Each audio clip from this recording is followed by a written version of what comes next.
The test is in 4 parts: Part 1, Part 2, Part 3, and Part 4. Now look at Part 1. Part 1.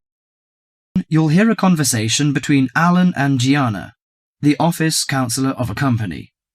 First, you have some time to read questions 1 to 6.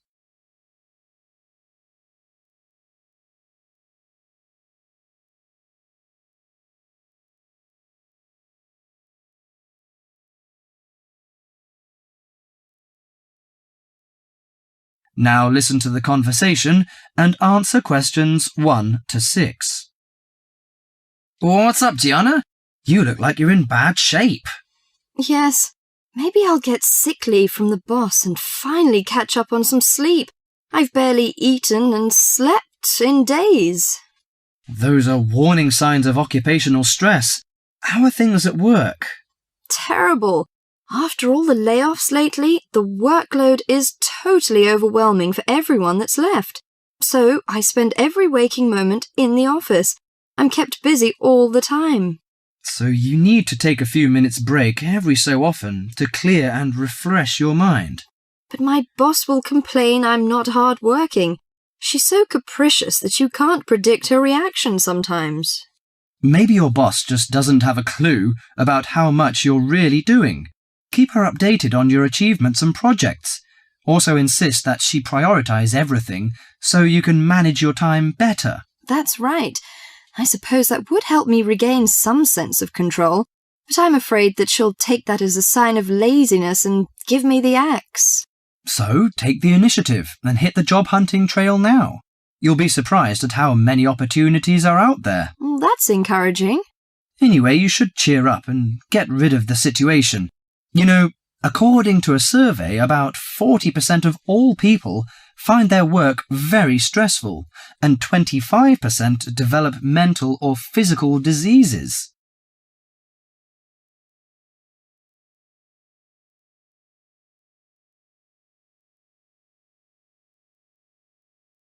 Before you hear the rest of the conversation, you have some time to look at questions 7 to 10.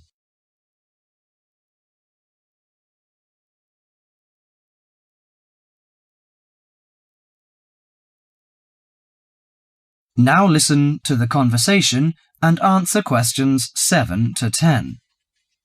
So serious? I didn't know that. How do the problems start? You know, they start when conflicts at work induces stress. Your body reacts by flooding the bloodstream with hormones that tense up your muscles and increase your blood pressure. This is meant to save you in a fight or flight situation, but leads to a host of illnesses, ranging from insomnia and headaches to heart attacks, when it occurs regularly over an extended period of time.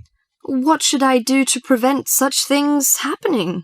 Well, most occupational stress is attributed to a recognized lack of control. You should act in advance to relieve the problems. For example, you should actively pursue career opportunities rather than quietly worry about getting fired. Of course, you can't control everything, so you need to help your mind and body cope. Keep a journal to release your frustrations, take short walks to calm down, or if necessary, simply take a mental health day.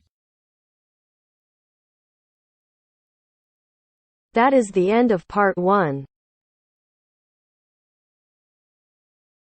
You now have half a minute to check your answers.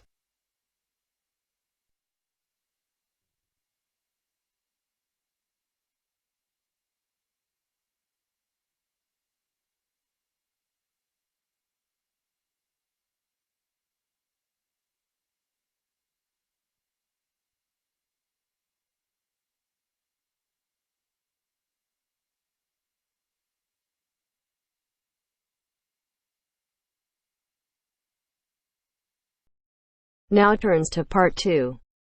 Part 2. You will hear two students discussing a project on international festivals with their tutor. First, you have some time to look at questions 11 to 15.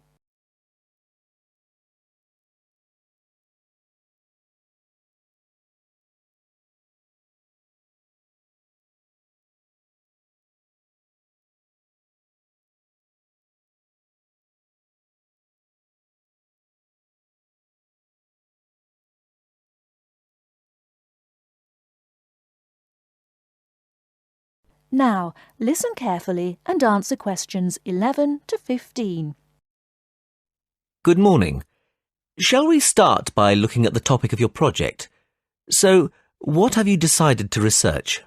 Well, we thought we'd compare festivals in different countries and see if any of them are similar. Yeah, you know, like the carnival celebrations in South America and the water festival in Thailand. OK. What exactly are you planning to study? The origins of the festivals? The types of celebration? People's attitudes towards the festivals? We were planning to look at the origins of the festivals and the time of year they're celebrated. We're thinking of looking at the connection between the seasons in different countries and the actual festivals, and then looking for similarities between countries that are quite far apart. Well, that sounds interesting. Did you say you've already started researching into the carnival? Yes. We've already found a connection between the carnival and the seasons.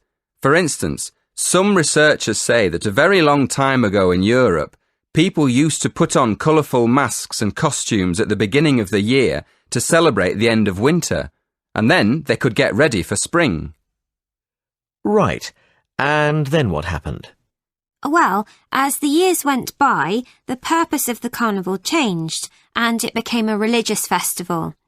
These days, there are big carnival celebrations in countries all across the world, like Brazil and India and Indonesia. But an interesting thing we discovered is that in some countries, people celebrate the carnival by throwing water at each other in the street. Well, we thought that obviously this is because carnival's celebrated at the hottest time of the year, just before the rainy season. So splashing people with water is a very good way of cooling them down. Before you hear the rest of the talk, you have some time to look at questions 16 to 20.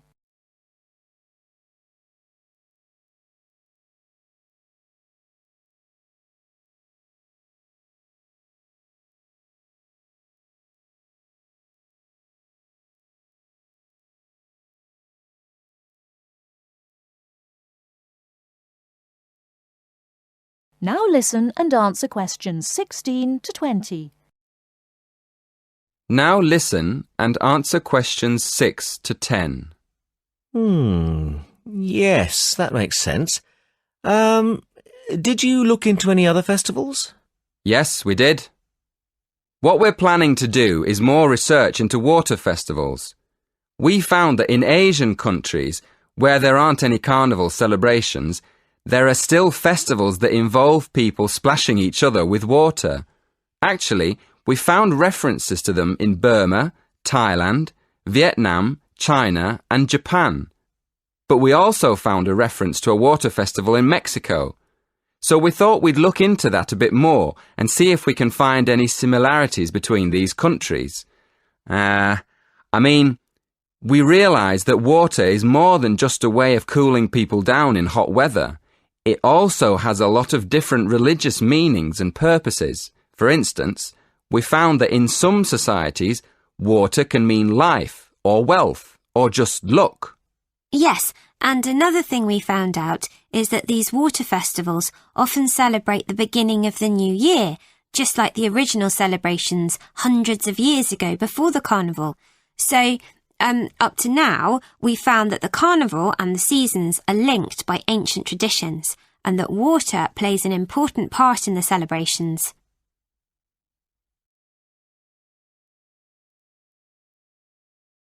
That is the end of part 2.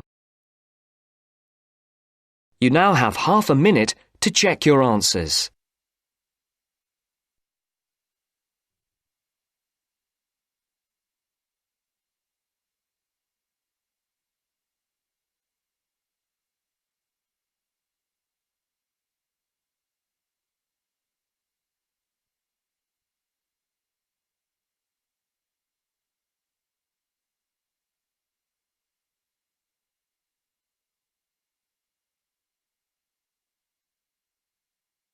Now turns to part 3. 3.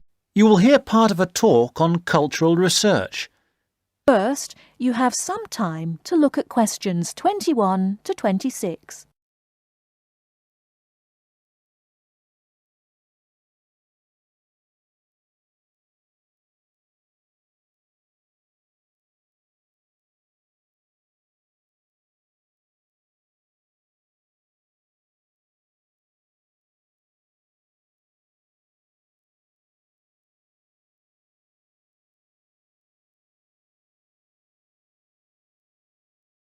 Now listen carefully and answer questions 21 to 26.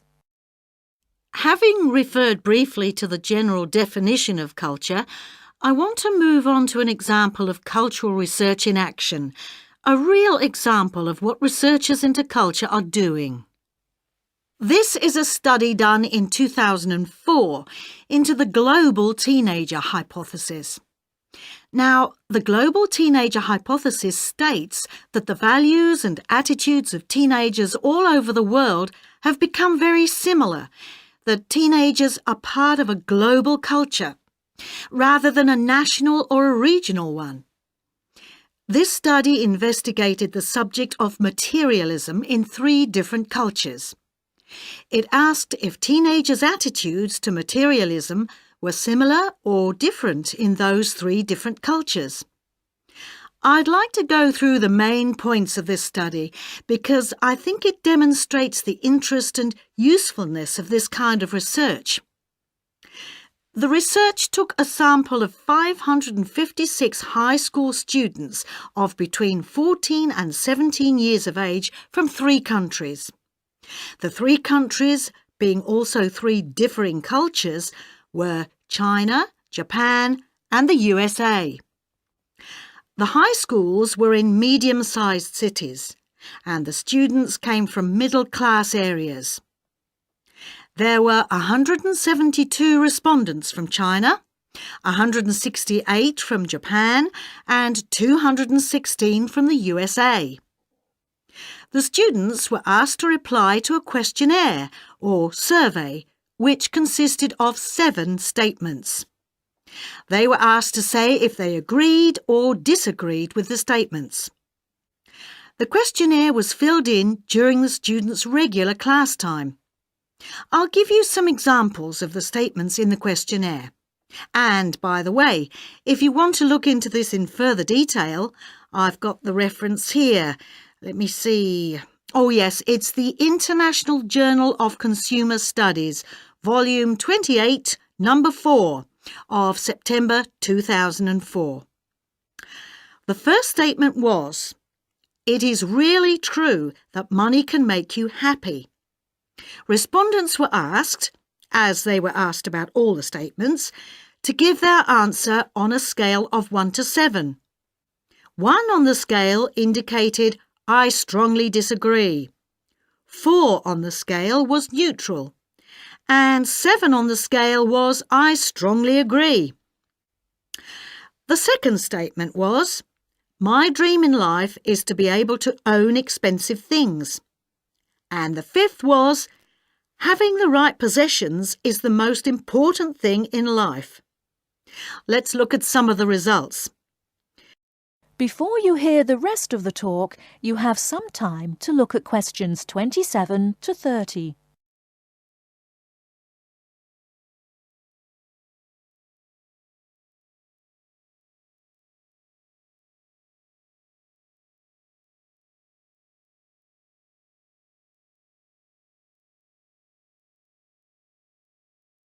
Now listen and answer questions 27 to 30. I'm sorry. Let's look at some of the results. With regard to the first statement, it was the Japanese teenagers who agreed most strongly that money could make you happy. The Americans were second, and the Chinese agreed least. However, regarding one's life dream being to own expensive things, it was American teenagers who agreed most strongly with this, and the Chinese who agreed least.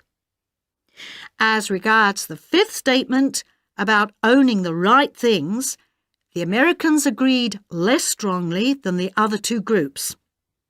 It was the Chinese who agreed most strongly with this statement. I haven't been able to analyse all aspects of the study in this lecture, but it does suggest that the hypothesis is not supported by the data. It may be that the culture of the USA is more individualistic, whereas the Chinese culture is more collectivist or communitarian. However, it does not seem to support the global teenager hypothesis. As always, This is something on which we need to carry out more research. That is the end of part 3. You now have half a minute to check your answers.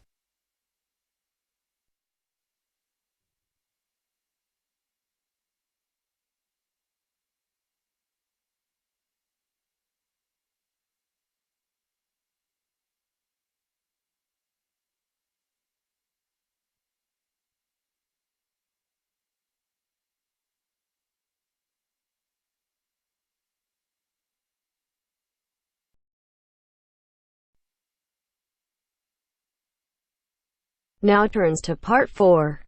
Part 4. You are going to hear a talk about the English pubs.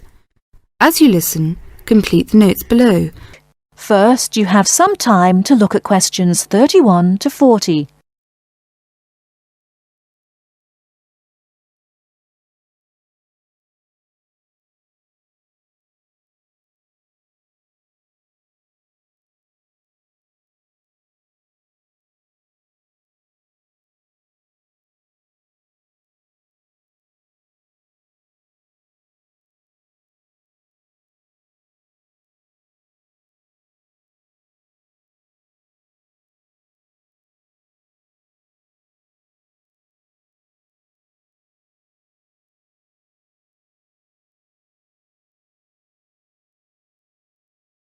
Now listen carefully and answer questions 31 to 40. In English pubs, the food is usually plain but of good quality. In fact, to taste good, traditional English food, you would do well to visit a reputable pub. Many businessmen habitually have lunch in a pub near their office. In the country, the pub is often part of an inn where you can put up for the night. The Englishman's favourite drink is beer. There are 3 different methods of serving beer in Britain. As you'd expect, some beer is served in bottles. Beer that comes from a tap is called draft beer, and there are 2 different methods of serving it. Keg beer is served with modern method, which uses a gas called carbon dioxide, and traditional draft has no gas in it, and a pump is used to pull the beer up the pipe and out of the tap. Keg beer is served colder than traditional draft. It's easier to look after, and some keg beers are sold almost everywhere in Britain. This means that you can always have exactly the same drink in any pub that sells a particular keg beer. Traditional British beer is probably quite different from the beer in your country. It has no gas in it, and it's not served very cold. But this is not a mistake. Traditional beer drinkers will tell you that this allows you to taste the beer better. Traditional draft is not always looked after as well as it should be, but in a good pub, a traditional draft beer drinker will tell you there can be no better drink. There are a lot of different breweries, companies that make beer, in Britain, but they make the same types of beer, and you can see them in the list below. Lager is the kind of beer that is common in many countries. Normally keg is served cold. Strong lager is often available in bottles. Bitter is the most popular kind of British beer. It tastes slightly bitter and can be keg or traditional draft. Most pubs have more than one kind. Guinness is a thick, almost black, bitter-tasting Irish beer. Pale ale is less strong and a bit sweeter than bitter, and often is keg. Mild is a fairly sweet beer, often dark, not as strong as bitter. It can be keg or traditional. It cannot be found everywhere. Bottled beers are sometimes served cold. There are several kinds available. For example, light ale like pale ale. Brown ale is a brown, often rather sweet beer. Stout is a very dark beer. Law regulates the pub's opening times. Local variations are possible, but usually a pub is open from 11:30 to 3 o'clock, and from 5:30 to 10:30 or 11 o'clock. Betting is forbidden in pubs. Children are not allowed on licensed premises, which may mean that father and mother cannot have a quiet drink together if children are with them. In the old days, when people drank too much and pubs were often rowdy, the law against children entering pubs was a wise one. Today, drunkenness is much less frequent than it was, say 50 years ago. It would be quite wrong to consider the average English pub as anything other than a respectable, friendly place that provides good drink, good food, and a pleasant social atmosphere. Far too often the foreigner has read accounts of sordid 19th century drinking places, haunted by people whose one desire was to drink as much as they could afford as quickly as possible. That is the end of part 4. You now have half a minute to check your answers.